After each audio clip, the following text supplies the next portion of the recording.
ఎలా కోటి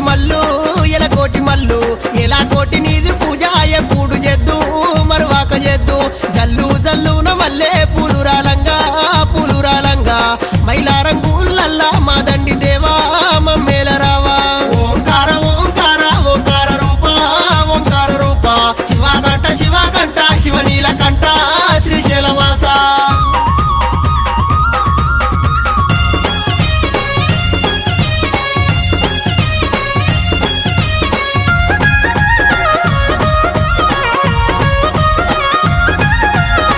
మైలారం గ్రామాన మానేరు ఒడ్డున స్వచ్ఛంగా వెలిసినవే స్వామి మల్లన్న